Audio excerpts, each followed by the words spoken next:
এক মুসলিম দার্শনিক বলছেন, আমি পৃথিবীর অসংখ্য রাষ্ট্র ভ্রমণ করেছি। আমি ভ্রমণ করে অনেক বিদ্রোহী ইহুদি খ্রিস্টান রাষ্ট্রে আমি উলঙ্গ লোক দেখেছি, কিন্তু তাদের ভিতরে নীতি, নৈতিকতা, সততা, ন্যায়পরায়ণতা, ইনসাফ পরিপূর্ণভাবে পেয়েছি। ওই দেশগুলোতে দুর্নীতি নাই, মিথ্যা নাই, জুলুম নাই, কারাগার নাই, এমনকি অন্যায় বলতে নেই বললেই চলে। কিন্তু আমি বহুত মুসলিম কান্ট্রিগুলোতে দেখেছি, তাদের দেশে দাড়ি আছে, টুপি আছে, মুসলমান আছে, মসজিদ আছে, মাদ্রাসা আছে, হাজারো পীর মাশায়েখ আছে, কিন্তু অন্যায়, অবিচার, দুর্নীতি, জুলুম, মিথ্যাচার, খুন খারাপি, সকল অপরাধ কানায় কানায় পরিপূর্ণ রয়েছে।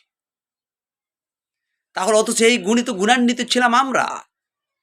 আজকে মুসলিম দেশগুলো, আজকে ইসলাম আছে, আজকে ইসলামের শাসন না থাকার কারণে আজকে মুসলিম দেশের নীতি নৈতিকতার বিপর্যয় ঘটছে। আজকে আমাদের কারাগারগুলোতে অন্যায়ভাবে আজকে হাজার হাজার লোক বছরের পর বছর, যুগের পর যুগ আজকে কারাগারে অন্যায়ভাবে তাদেরকে আটকে রাখা হচ্ছে। পুলিশ প্রশাসন বাড়ানো হচ্ছে, বিচারপতি বাড়ানো হচ্ছে, বিচার বিভাগকে হাতের কাছে এনে দেওয়া হচ্ছে, কিন্তু বিচার বিভাগে কোনো ন্যায় বিচার নাই, সুশাসন নাই। মামলার ফাইল, আজকে হাজার হাজার মামলার ফাইল বন্দী হয়ে আছে, কোনো সমাধান নাই। দুর্নীতির একটি শ্রেষ্ঠ মহড়া চলছে যেন বিচার বিভাগগুলোর মধ্যে।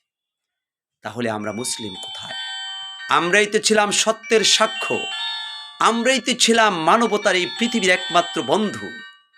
আজকে সত্যের সাক্ষ্য আমাদের মাঝে নাই, আজকে সত্য প্রেম নাই, নৈতিকতা বোধ নাই।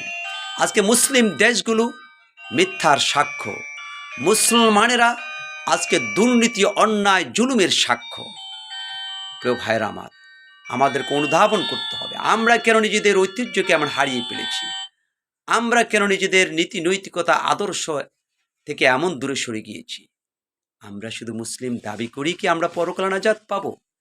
আমাদেরকে এই সত্যের গুণ অর্জন করতে হবে, আমাদেরকে সত্য কথা বলতে হবে, সত্য পথে চলতে হবে, সৎভাবে জীবন যাপন করার সিদ্ধান্ত নিতে হবে, সত্য সাক্ষ্য আমাদেরকে হতে হবে।